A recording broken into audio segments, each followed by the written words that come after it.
Hello everyone, मैं रजनीश और ये मेरा लेक्चर नंबर 19 का पार्ट 1 है। आज का टॉपिक है list in Python. List is a collection of heterogeneous data, यानी कि लिस्ट के अंदर हम लोग अलग अलग तरह के इन्फॉर्मेशन को स्टोर कर सकते हैं। हेट्रोजीनियस डेटा का मतलब होता है डिफरेंट टाइप के इन्फॉर्मेशन, उसमें इंटीजर, फ्लोट, स्ट्रिंग, हर तरह के वैल्यू, हर तरह के इन्फॉर्मेशन आ सकते हैं। ओके, तो लिस्ट के अंदर हम लोग अलग अलग तरह के इन्फॉर्मेशन को एक साथ स्टोर कर सकते हैं। इट इज़ म्यूटेबल, मतलब कि आप इसके इन्फॉर्मेशन को चेंज कर सकते हैं। जैसे कि आप स्ट्रिंग में नहीं चेंज कर सकते, टपल में नहीं चेंज कर सकते। और स्ट्रिंग के ऊपर मैंने ऑलरेडी लेक्चर्स बना रखे हैं, अगर आपने नहीं देखा है तो आप मेरे इस प्लेलिस्ट को एक्सेस करिए, यहाँ से आपको बहुत सारे इन्फॉर्मेशन मिलेंगे पाइथन के बारे में। क्लियर? तो लिस्ट को कैसे बनाना है, लिस्ट के अंदर वैल्यूज़ कैसे स्टोर करना है, ये सारी चीज़ें हम लोग अब सीखने वाले हैं। तो सीधा मैं अपने पाइचार्म में चलता हूँ। यहाँ पे चलकर मैं एक पाइथन की फ़ाइल क्रिएट करूँगा और वहाँ पर मैं अपना सारा प्रोग्राम आप लोग को करके दिखाऊंगा। तो ये है मेरा लेक्चर नंबर 19 पार्ट 1। ओके, तो सबसे पहला चीज़ हमें करना क्या है वो हम लिख देते हैं। लिस्ट का इंट्रो हम लोग लेने वाले हैं। ओके, तो सबसे पहला चीज़, लिस्ट हम लोग बनाएंगे कैसे। तो आपको लिस्ट बनाने के लिए दो तरीके हैं। एक, आप एक वेरिएबल डिक्लेयर करिए और लिस्ट फंक्शन को कॉल कर दीजिए। जैसे आप लिस्ट फंक्शन को कॉल करते हैं आपका एक लिस्ट क्रिएट हो जाता है, बट ये लिस्ट जो होगा वो एम्प्टी लिस्ट होगा, यानी कि इसका कोई साइज़ नहीं होगा। ओके, तो आप दूसरा तरीका क्या है, आप एक वेरिएबल लीजिए और आप एक ब्रैकेट का इस्तेमाल करिए। जो बिग ब्रैकेट है इसका इस्तेमाल करके आप लिस्ट बना सकते हैं। ये जो लिस्ट है ये भी एम्प्टी लिस्ट है। अगर आप इसे डिस्प्ले करेंगे तो आपको आउटपुट में एम्प्टी लिस्ट मिलेगा। क्लियर? यानी कि कोई डेटा नहीं होगा उसके अंदर, आपको सिर्फ लिस्ट का सिंबल आ जाएगा वहाँ पे। तो मैं यहाँ पर अब इसे रन करा कर आपको दिखाता हूँ एक बार। तो ये सबसे बेसिक तरीका है लिस्ट को क्रिएट करने का, और यही तरीका है एक्चुअली में लिस्ट को क्रिएट करने का। ठीक है ना? तो अब इन दोनों में डिफरेंस क्या है? इन दोनों में डिफरेंस ये है कि अगर इनकेस अगर आप मान लीजिए इसके अंदर कोई वैल्यू इनपुट किए तो आप इसके अंदर डायरेक्टली कोई इंटीजर वैल्यू नहीं इनपुट कर सकते। फॉर एग्जांपल आपने इसके अंदर 12 डाला और इसके अंदर आपने 12 डाला, तो ये पॉसिबल नहीं है पहले वाले केस में। आप इसमें इंटीजर वैल्यू डायरेक्टली डाल के लिस्ट को नहीं क्रिएट कर सकते, बट आप इसमें कर सकते हैं क्रिएट। तो मैं अगर इसे रन कराऊंगा तो आपको एरर मिलेगा सेकेंड वाले पार्ट ए के लिए, फर्स्ट वाले पार्ट ए के लिए। तो यहाँ पर मैं आपको आउटपुट दिखा रहा हूँ। तो यहाँ पर देखिए ये जो लाइन है ना, ये एक एरर जनरेट कर रहा है, टाइप एरर बता रहा है। बोल रहा है कि आपने जो लिस्ट को बनाने के लिए इंटीजर वैल्यू इनपुट किया है, प्रोवाइड किया है, वो इटरेबल ऑब्जेक्ट नहीं है, तो इसलिए हम ये लिस्ट नहीं बना सकते। बट आप ये काम इसमें कर सकते हैं। तो यानी कि ऐसा कौन सा वैल्यू है कि हम इसमें डालें तो हमारा काम हो जाए। कोई इटरेबल इन्फॉर्मेशन, आप स्ट्रिंग डाल सकते हैं। आप इस फंक्शन जो लिस्ट है ना, इसके अंदर आप स्ट्रिंग डाल सकते हैं, लिस्ट डाल सकते हैं, इस तरह के इन्फॉर्मेशन इसके अंदर आप प्रोवाइड कर सकते हैं। फॉर एग्जांपल अगर मैं इसको डबल कोट्स में कर दूं और 12 मैं डबल कोट्स में डाल दूं तो मेरा काम हो जाएगा। क्यों? क्योंकि ये जो 12 है ये एक्चुअली में स्ट्रिंग है। ओके, तो आप लिस्ट फंक्शन का इस्तेमाल करके जब आप इसे बनाएंगे तो आपका तब लिस्ट क्रिएट होगा, तब जब आप यहाँ पे स्ट्रिंग या लिस्ट प्रोवाइड करेंगे। क्लियर? बड़ा अजीब लगता है सुनने में ना, लिस्ट बनाने के लिए लिस्ट देना पड़ रहा है। तो यहाँ पर देखिए ए का जो मैंने ए डिस्प्ले किया है ना, यहाँ पर ए, उसका आउटपुट देखिए क्या आया 1,2, बट बी में डायरेक्टली मेरा 12 आया है। तो ये भी एक डिफरेंस हो जाता है यहाँ पर। ये भी आपको पूछ सकता है कि अगर हम ए और बी को डिस्प्ले करेंगे तो हमारा आउटपुट क्या आएगा। यहाँ पर जो 12 है एक सिंगल एंटिटी है, एक सिंगल वैल्यू, और यहाँ पर जो 12 है वो कैरेक्टर वाइज ट्रीट हो रहा है। यानी कि ये जो 1 है एक सिंगल एंटिटी हो गया, ये जो 2 है ये दूसरी एंटिटी हो गया। यहाँ पर देखिए ये 1 और ये हो गया 2। आगे मैं आप लोग को इंडेक्स के बारे में भी बताऊँगा। तो बेस्ट तरीका है लिस्ट के फंक्शन के इस्तेमाल से लिस्ट को क्रिएट करने का। देखिए मैं आपको बताता हूँ। सपोज़ कर लीजिए आप लिस्ट बना रहे हैं और यहाँ पर आपने 12, 13 एंड 14 लिया, और सेम तरीके से आप जो मेरा फर्स्ट वाला तरीका है इसके हेल्प से भी आप यही वैल्यू इनपुट करना चाहते हैं तो आपको करना कुछ नहीं होगा। बस इसके अंदर जाके लिस्ट फंक्शन के अंदर आपको एक लिस्ट डालना पड़ेगा और उसके बाद ये एकदम सिमिलर तरीके से काम करेगा। ये देखिए बिल्कुल सिमिलर हो गया ना, 12, 13, 14, 12, 13, 14। तो ये चीज़ का ध्यान रखिएगा, जब भी आप लिस्ट फंक्शन इस्तेमाल करेंगे तो उसके अंदर जब भी आप वैल्यू दीजिएगा ना तो आप लिस्ट का इस्तेमाल करिएगा। ये जो ब्रैकेट है जो लिस्ट को क्रिएट करने के लिए यूज़ किया जाता है, आप उसका इस्तेमाल करके ही लिस्ट बनाइएगा। तो बहुत लोग ये प्रीफर करते हैं, बहुत लोग ये प्रीफर करते हैं, और ये तो एक फंक्शन है, तो ये बहुत सारे फर्दर टास्क भी कर सकता है जो कि ये नहीं कर सकता। तो इसका अपना एक अलग एडवांटेज है। ये मत सोचिएगा कि ये इसका मतलब कुछ नहीं, इसको तो सिर्फ यही यूज़ करना है हमको, नहीं, आपको ये पता होना चाहिए क्योंकि ये बड़े यूज़फुल काम कर सकता है जो आगे हम लोग सीखेंगे।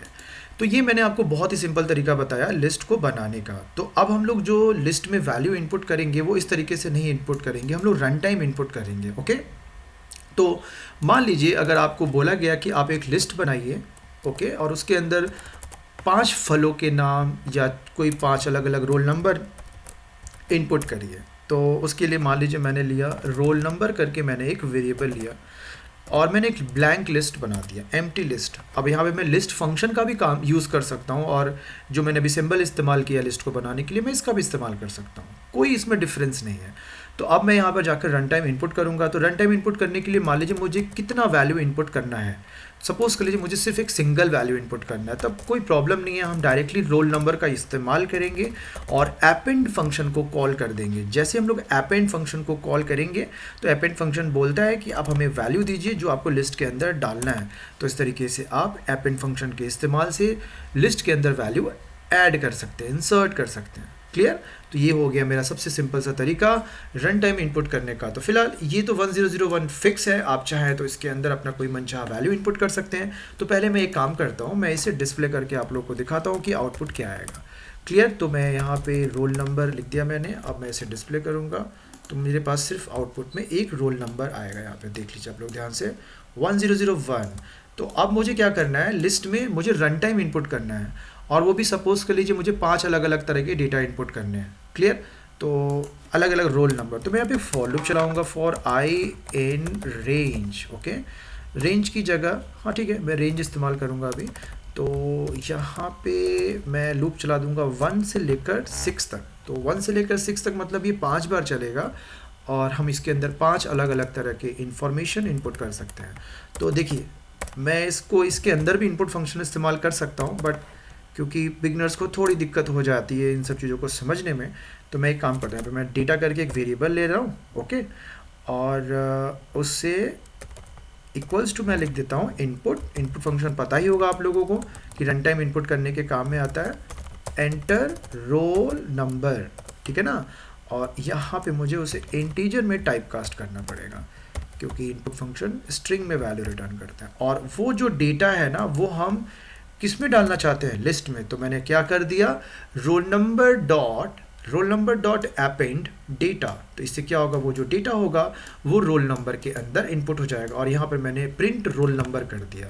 तो ये मेरा देखिए अब मुझसे वैल्यू इनपुट मांग रहा है। तो मैं यहाँ पे एक काम करता हूँ, 12, हाँ 13, 14, 15, 16। तो ये 5 अलग अलग तरह के रोल नंबर हैं, 12, 13, 14, 15, 16, और ये मेरा आउटपुट आया। क्लियर?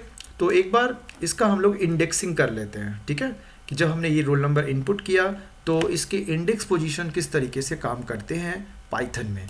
तो ये देखिए यहाँ पर मैंने एक रोल नंबर करके एक वेरिएबल लिया है, ये एक लिस्ट है, और इसके अंदर कुछ एलिमेंट्स मैंने लिए हैं, देखिए 5, 6, 7, फिर 1 to 18, ठीक है ना। तो नीचे में जो आपको 0, 1, 2, 3, 4, 5 दिखाई दे रहा है, ये क्या है, ये है आपका फॉरवर्ड इंडेक्सिंग, और जो ऊपर में दिखाई दे रहा है वो है आपका बैकवर्ड इंडेक्सिंग, ठीक है।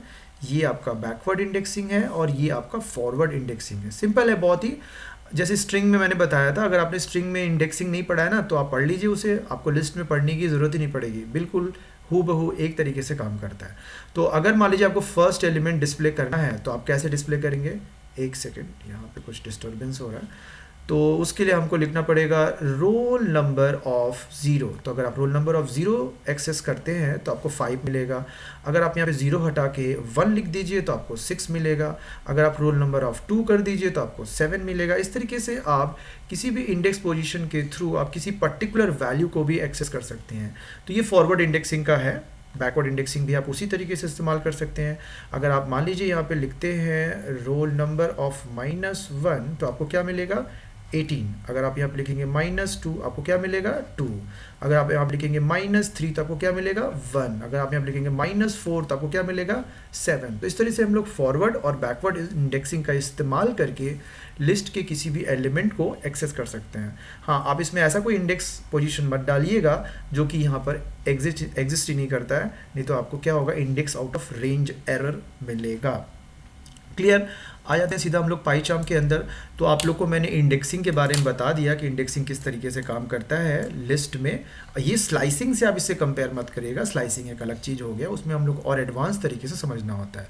तो ये था रन टाइम इनपुट लिस्ट के अंदर। ओके, अब लिस्ट के डेटा को हम लोग कैसे डिस्प्ले करना चाहते हैं। अब यहाँ पर देखिए आपको जो आउटपुट मिला है वो आउटपुट ऐसे हॉरिजॉन्टली डिस्प्ले हो गया। अगर मुझे वर्टिकली डिस्प्ले करना है और मान लीजिए मुझे लिस्ट के हर एक एलिमेंट का स्क्वायर डिस्प्ले करना है, तो हम लोग कैसे करेंगे।